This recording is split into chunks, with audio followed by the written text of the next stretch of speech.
তো এটা অনেক ক্ষেত্রেই অনেকাংশেই দূর করা সম্ভব, আজকে বিজ্ঞান প্রযুক্তির সাহায্যে দূর করা সম্ভব। এবং প্রতিবন্ধকতার সাথে আর্থিক সামাজিক পরিস্থিতির অনেকটা ঘনিষ্ঠ সম্পর্ক রয়েছে। আমরা দেখি, যদি সমীক্ষা করা হয় ঠিক মতো, যারা সামাজিক আর্থিকভাবে দুর্বল, পশ্চাৎপদ, অনগ্রসংসের মানুষ, যাদের পরিবারে শিক্ষার সুযোগ কম, যাদের পরিবারে স্বাস্থ্য পরিষেবার সুযোগ কম, যারা সময়মতো চিকিৎসা নিতে পারেন না, যারা জন্মের পর ডাক্তারের পরামর্শ গ্রহণ করতে পারেননি, তারাই কিন্তু বিভিন্ন রকম শারীরিক প্রতিবন্ধকতার বেশি করে শিকার হন। অর্থাৎ যেটাই বলতে চাইছি, এই প্রতিবন্ধকতারা অনেকাংশেই আর্থিক সামাজিক পরিস্থিতি উদ্ভূত। এবং আমরা সংগঠন করব এই অংশের মানুষদের মধ্যে আত্মমর্যাদা তৈরি করা এবং তাদের অধিকার সম্পর্কে তাদের সচেতন করা। ওই অধিকারগুলো আদায়ে সবাইকে সংঘবদ্ধ হতে হবে, কারণ আমরা জানি সংঘবদ্ধ না হলে কোনো অধিকারই আদায় করা যায় না। আমাদের দেশে 2011 সালে সর্বশেষ জনগণনা বা সেন্সাস হয়েছিল। সেন্সাস হলে একটা সুবিধা হয়, সমাজের বিভিন্ন অংশের মানুষের পরিস্থিতি, আর্থসামাজিক পরিস্থিতি জানা যায়।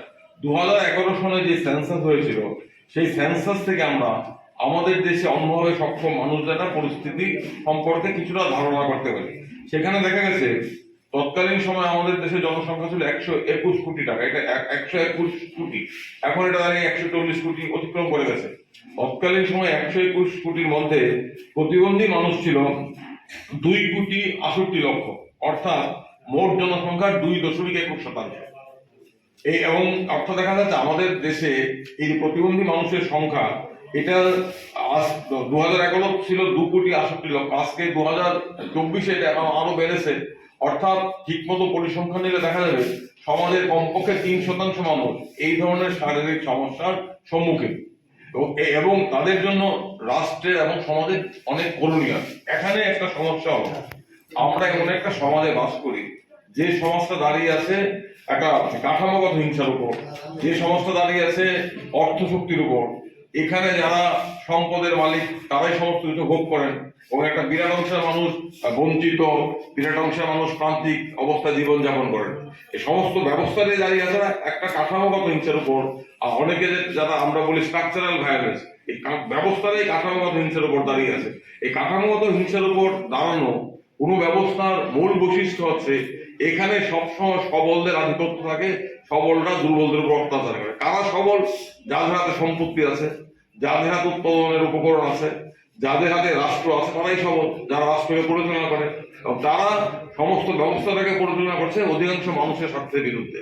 এবং এখানে এই সমাজে এই লোভ, লালসা, পুঁজি, শোষণ নির্ভর সমাজে মানুষের যে মানবিক প্রবৃত্তিগুলো, সুকুমার প্রবৃত্তিগুলো, এগুলো সবসময় ধামাধামা দেওয়ার চেষ্টা করা। এখানে সবলের উপর দুর্বলের অত্যাচার, এটা আমাদের বৈশিষ্ট্য, এই সমাজের বৈশিষ্ট্য। এর ফলে কি হয়েছে? এর ফলে এই যে শাসক শোষকের অত্যাচার, শোষণ আছে, এর ফলে যারা সামাজিকভাবে, যারা শারীরিকভাবে প্রতিবন্ধী কিংবা অন্যভাবে সক্ষম, তাদের কিন্তু সমস্যা আরো বিকট, আরো প্রকট।